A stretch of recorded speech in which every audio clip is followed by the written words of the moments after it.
balance followers we put from our thoughts, then you probably shouldn't have followed me no way. Those are the ones that you want to fall off. You don't want people that are only following you because you're saying things that they like or they agree with.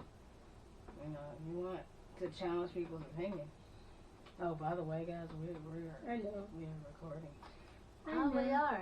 Hello. Oh, My name is Sigourney Weaver. her name is not Sigourney Weaver. That is not her name. Please don't go and... Hi. Oh, God.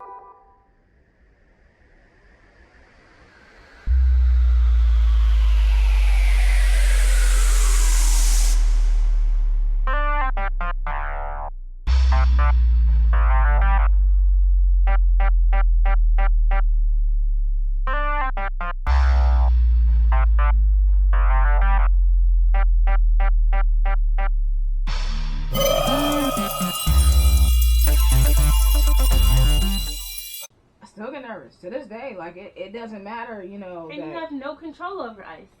Yeah. That's the crazy thing. Yeah, I'd rather slide on ice into a pole than get pulled over by the police. That says a lot. Like, And I slid on ice twice. yeah.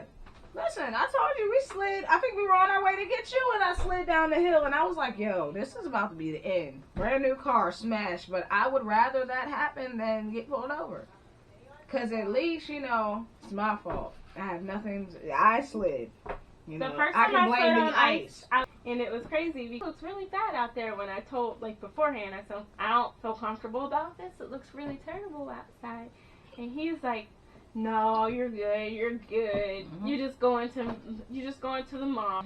And I was like, I don't know about this. So we literally, like, get down the street. I get all the way to the mall. I put on the brakes and I just hear the sound that you're sliding. Yeah. And I It's was like, terrifying. and you just clench everything up and you're like, Please stop. I Please stop. got this. This is it. Please don't crush. Please don't. So I'm like, okay. Mm-hmm. Mm-hmm. We made it to the mall. So I parked.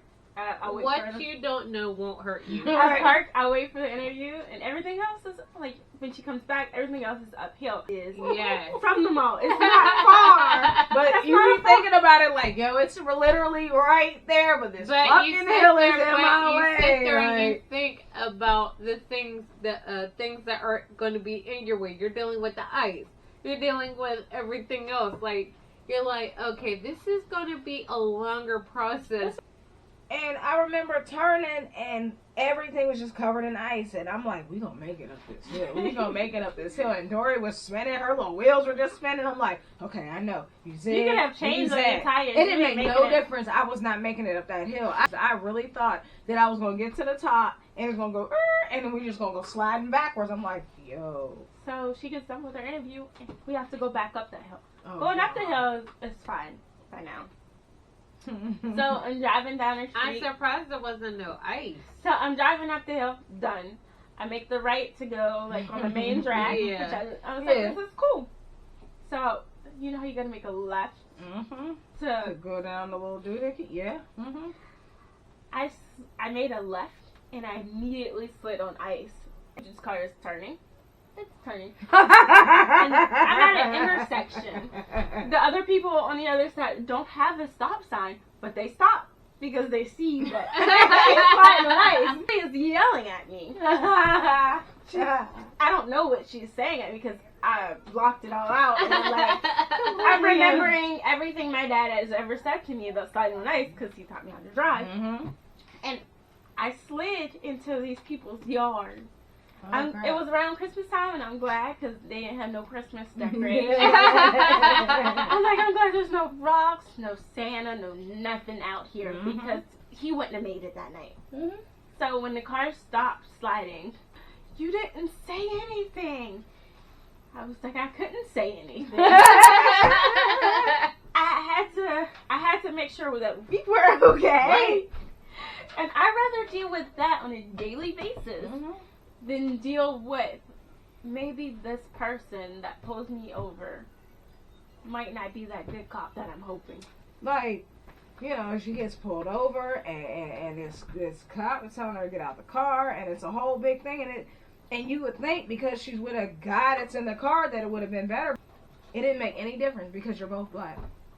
And that's what you think about when you get pulled over. I don't know what this person, male, female, whoever, has gone through before they got to me. And now, I grew up we grow up and we're told, like, we're kind of conditioned to not call the police unless it's life or death. Right. Because you could turn a situation quickly into a life or death situation by calling the police. And that narrative needs to change. That's the problem. Yeah. And It's meanwhile, our counterparts can call the police and use the police as if they're their personal bodyguard. You could call the police because you feel threatened as a black person, and they show up and they think you are the threat. Right. Like, no, I called the police. I called the police for the first time in my 31 years of life because the cable, the electric cable near my house went down, and I saw the grass catching on fire. And I was like, I ain't never called 911 in my life. I didn't know my phone was going to be automatically unlocked for an hour or two. That message comes up when you call 911 on your cell phone that your phone will stay unlocked for an hour or two. Wow. Because you dialed 911 an emergency number. I did not know Did not know that. But that just shows that I never called 911. I was like, that's new. I never saw this message. You know, people tell me, it's scary. can I have the non-emergency number? I don't want to call It's scary. 911. Like when we had a neighbor that you know was rowdy or whatever, and I had to really have a thought in my head because I'm like, yo, I'm an adult. I'm not fighting somebody. I'm gonna call the police. And as soon as it came out of my mouth, I was like, call the police? I don't know about this. You know, because you automatically think, okay, well, when they show up, they're going to think that... Even though you don't like the other person, you don't want to make their life hell. Right, because you know what, you know, they know the consequences of that. Like, not that I may not like this girl, but they might die. Yeah, I'm like, I don't want these kids to lose their mama. Like, that's not... Yes. I just want her to stop annoying me. Yes. So you figure out a way to solve the problem yourself instead of calling the police. Yeah, so I'm like, okay, what can I do? You know, but I'm like, things are so volatile now, and it's such a different time. You know, back in the day, you had a conflict with somebody, you just fight. We just gonna knuckle up, and we just gonna be done. No one now fights anymore. Nobody fights anymore. They pull out guns and knives and do weird stuff. They poison you, and no, I'm not. Nah. You know, but it's a scary thing your tax dollars go into your area so that you're able to call the police. It's a shame that we can't do that.